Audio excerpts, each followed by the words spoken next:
السلام علیکم ورحمۃ اللہ وبرکاتہ۔ الحمدللہ نحمده ونستعینه ونستغفره ونؤمن به ونتوکل علیہ ونعوذ باللہ من شرور انفسنا ومن سیئات اعمالنا من يهده الله فلا مضل له ومن يضلله فلا هادي له ونشهد أن لا إله إلا الله وحده لا شريك له ونشهد أن سيدنا وحبيبنا ومولانا محمد عبده ورسوله فأعوذ بالله من الشيطان الرجيم بسم الله الرحمن الرحيم إن الله يغفر الذنوب جميعا إنه هو الغفور الرحيم صدق الله العظيم۔ میرے بھائی اور دوستوں، بزرگوں، پوری زندگی گناہ کر کے اللہ کی بارگاہ میں ایک مرتبہ کہہ دو یا اللہ میری توبہ، ایک آنسو کا قطرہ، یہ جو میرا کرتا ہے اس کو دھونے کے لیے ایک بالٹی کی ضرورت، ایک بالٹی پانی کی ضرورت ہے، کم از کم ایک بالٹی پانی چاہیے۔ اللہ کیا کہتا ہے؟ تیرے 80 سال کے گناہ اور ایک آنسو کا قطرہ، وہ بھی ابھی تیرے آنکھ میں ہے، نکلے بھی نہیں ہے، وہ مجھے دے دے، میں تیرے 80 سال کے گناہ کو معاف کر دوں گا۔ ایک شخص کہتا ہے کہ مجھے رونا ہی نہیں آتا، تو میں نے اس سے کہا کہ تجھے ہائی کرنا آتا ہے؟ ہائی کر سکتے ہیں؟ کہ جی ہائی کر سکتے ہیں۔ کہ کہو ہائے میرے اللہ میرے گناہ کو معاف کر دے، تو یہ تیری میری ہائی 80 سال کے گناہ کو دھو دے گی، کروڑوں سال کے گناہ کو دھو دے گی۔ کیوں؟ کہ واسطہ اس کریم ذات سے ہے نا۔ اچھا مجھے بتاؤ، میں کسی سے ناراض ہوں اور وہ مجھے ملنے آئے، تو کیا میں اس کے لیے ویلکم کروں گا یا دروازے بند کر کے رکھوں گا؟ کیا کروں گا؟ اسے دھکے مار کر باہر نکال دوں گا کہ کیا منہ لے کر میرے پاس آیا؟ کیوں آیا ہے؟ نکل جا باہر، میری ماں مجھ سے ناراض ہے، میں اسے ملنے جاؤں تو مجھے دیکھ کر یوں منہ پھیر لے، اب میں منتیں کروں گا، خوشامد کروں گا، پیر پکڑوں گا، مناؤں گا، تب جا کے وہ مانے گی۔ لیکن میرا اللہ ہائے ہائے کیا کہتا ہے؟ من تقرب الیہ، کہ ساری زندگی تو نے شراب پی، ساری زندگی زنا میں رہا، بال تیرے سفید ہو گئے، دانت تیرے ٹوٹ گئے، کمر تیری جھک گئی، اب آخر وقت میں آیا شرم نہیں آتی؟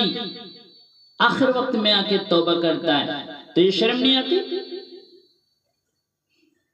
کعبہ کس منہ سے جاؤں غالب، شرم نہیں آتی؟ کعبہ ہی تو جانا ہے، اور کہاں جانا ہے؟ کس کے پاس جانا ہے؟ کون ہے جو میرے دکھ درد کو سمجھے گا؟ میرے دکھتے ہوئے نس پہ ہاتھ رکھے گا؟ کون ہے جو معاف کرے گا؟ اسی کے پاس تو جانا ہے نا۔ ہم اور آپ اتنے گناہ کریں کہ ایک ایک بال گناہوں سے جکڑ جائے، پھر ہم مسجد کی طرف جا رہے ہوں کہ اللہ سے صلح کریں، راستے میں لوگ ملے، پوچھے کہاں جا رہے ہیں؟ کہ مسجد جا رہے ہیں۔ کس لیے؟ اللہ سے صلح کرنے کے لیے۔ اب اس عمر میں اب توبہ کرنے کا ہے، آخر وقت میں، تو میرا اللہ کیا کہتا ہے؟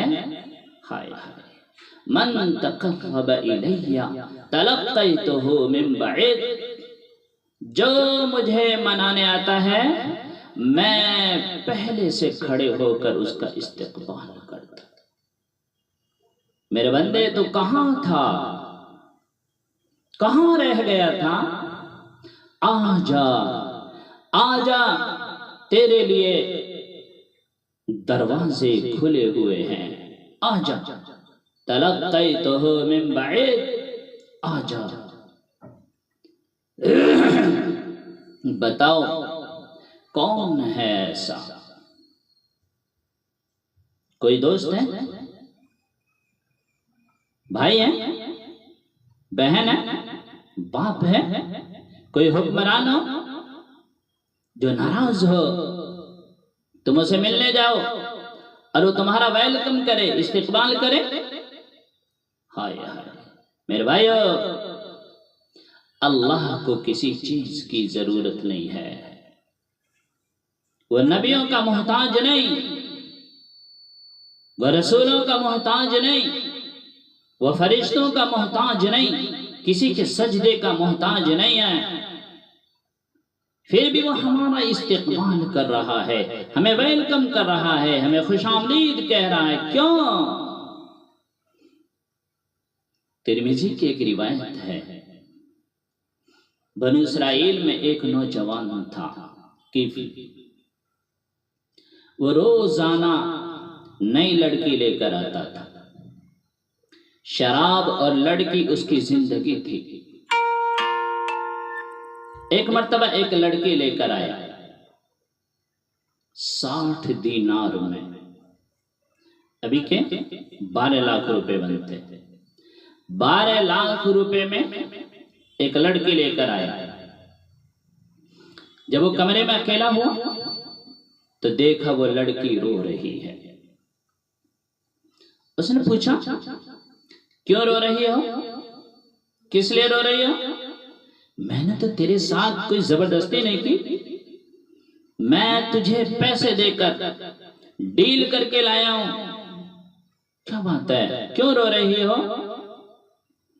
اس نے کہا کیفی، میں طوائف نہیں ہوں، میں عزت دار ہوں، میں غریب ہوں، میری غربت نے طوائف بننے پر مجبور کر دیا ہے،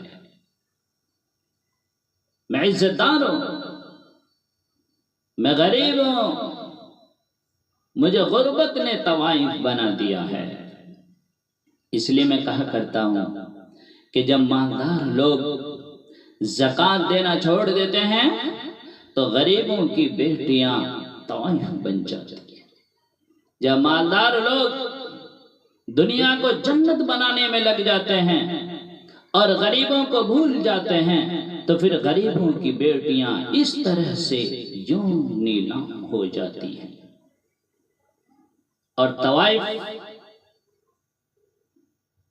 طوائفوں کے ساتھ کھیلنے والے اپنے آپ کو عزت دار سمجھتے ہیں، وہ خبیث اپنے آپ کو ویسی سمجھتے ہیں، اس لیے تو اللہ نے قیامت کا دن رکھا ہے۔ ہائے ہائے، حضرت حسین نے اپنا سر کٹوا کے نیزے پہ چڑھوا دیا، آل رسول کو گھسیٹا گیا، بوٹیاں بنا دی گئیں۔ جس قوم میں، جس امت کے پاس ایسی تاریخ ہو وہ امت نماز چھوڑ دے، وہ امت جھوٹ نہ چھوڑے، وہ امت زنا نہ چھوڑے، وہ امت شراب نہ چھوڑے، جلا دو ایسی تاریخ کو، جلا دو ایسی کتاب کو، کوئی ضرورت نہیں ہے۔ بھلا دو حضرت حسین کی قربانی کو، کوئی ضرورت نہیں ہے۔ تو وہ لڑکی رو رہی تھی۔ کفل نے کہا کیوں رو رہی ہو؟ میں نے تو تجھے پیسے دے کر ڈیل کر کے لایا ہوں۔ تو کہنے لگی کہ میں غریب ہوں، میں عزت دار ہوں، میں غریب ہوں، میری غربت نے مجھے طوائف بننے پر مجبور کر دیا۔ کفل کہنے لگا تو میری بہن ہے، جس عزت کے ساتھ آئی تھی اسی عزت کے ساتھ واپس گھر چلی جا، اور میرے لیے دعا کر، میں بڑا گندا انسان ہوں، اور جو میں نے تجھے پیسے دیے جا تو اپنی غربت مٹا۔ ادھر لڑکی گئی اور ادھر پیچھے کفل مر گیا۔ اسے نہیں پتا کہ موت سر پہ آ کے کھڑی ہے۔ چند گھنٹوں کی توبہ اور ساری زندگی شراب کی، زنا کی، جوا کی، بدکاری کی، اور چند گھنٹے، آدھا گھنٹہ، سوا گھنٹہ، 2 گھنٹے، چند منٹوں کے، چند گھنٹوں کی توبہ اور ساری زندگی زنا شراب کی میں گزری، لیکن اللہ نے اس کے گناہ کو معاف کر دیا۔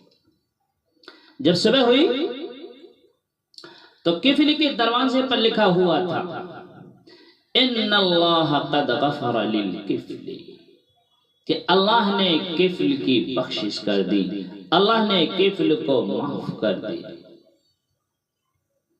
کیوں لکھوایا؟ اس لیے لکھوایا کہ یہ اب توبہ کر چکا ہے، یہ میرا اب دوست ہے، اس کو عزت کے ساتھ میرے پاس لے کر آؤ۔ تو میرے بھائیو، وہ جس حساب کا آدمی تھا کہ اگر وہ اسی حال میں مرا ہوا کمرے میں ملتا تو لوگ کمرے میں ہی دبا دیتے، پتھروں سے مار مار کر وہیں دبا دیتے، لیکن وہ توبہ کر چکا ہے، اور توبہ اللہ کو بہت پسند ہے، لہذا اللہ نے کیا فرمایا کہ اب یہ توبہ کر چکا ہے، میرا دوست ہے، اس کو عزت کے ساتھ میرے پاس لے کر آؤ۔ تو میرے بھائیو، توبہ اللہ کو بہت پسند ہے، توبہ اللہ کو بہت پسند ہے۔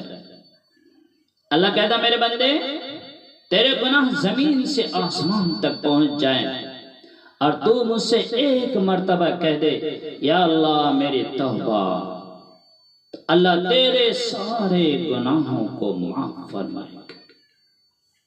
ایک حدیث میں آتا ہے کہ انسان اتنا گناہ کرے، اتنا گناہ کرے کہ زمین سے آسمان تک لگا دے، کوئی لگا سکتا ہے؟ لیکن زمین سے آسمان تک لگا دے اور وہ ایک مرتبہ صرف کہہ دے اللہ میری توبہ، اللہ اس کی توبہ کو قبول فرماتا ہے۔ ایک حدیث میں آتا ہے اللہ کے نبی نے فرمایا کہ جب آدمی سے گناہ ہو جاتا ہے اور وہ اللہ کے سامنے نادم ہو کر، شرمندہ ہو کر، پشیماں ہو کر اللہ کے سامنے کہتا ہے اللہ مجھ سے گناہ ہو گیا تو معاف کر دو، تو اللہ پاک اپنے فرشتوں کے سامنے فرماتا ہے کیا میرے اس بندے کو یقین ہے کہ اس کا کوئی پروردگار ہے جو گناہوں کو معاف بھی کرتا ہے، سزا بھی دیتا ہے، سن لو میں نے اپنے اس بندے کے گناہ کو معاف کر دیا۔ پھر وہ کچھ دن صحیح رہتا ہے، پھر گناہ کرنے لگتا ہے، پھر وہ اللہ کے سامنے روتا ہے، گڑ گڑاتا ہے، عاجزی و انکساری کرتا ہے اور پروردگار سے کہتا ہے یا اللہ مجھ سے گناہ ہو گئے، سے معاف فرما۔ اللہ پاک پھر فرشتوں کے سامنے فرماتا ہے کیا میرے اس بندے کو یقین ہے کہ اس کا کوئی پروردگار ہے جو گناہوں کو معاف بھی کرتا ہے، سزا بھی دیتا ہے؟ سن لو میں نے اپنے اس بندے کے گناہ کو معاف کر دیا۔ پھر تیسری مرتبہ گناہ ہو جاتا ہے، پھر اللہ کے سامنے روتا ہے، گڑ گڑاتا ہے، عاجزی انکساری کرتا ہے، اللہ کو پھر رحم آتا ہے۔ اللہ پھر اپنے فرشتوں سے فرماتے ہیں کیا میرے اس بندے کو یقین ہے اس کا کوئی پروردگار ہے جو گناہوں کو معاف بھی کرتا ہے، سزا بھی دیتا ہے؟ سن لو میں نے اپنے اس بندے کے گناہ کو معاف کر دیا۔ رسول اللہ صلی اللہ علیہ وسلم نے ارشاد فرمایا کہ جب تم سے کوئی گناہ ہو جائے تو تم ہر بار توبہ کر لیا کرو۔ تو میرے بھائیو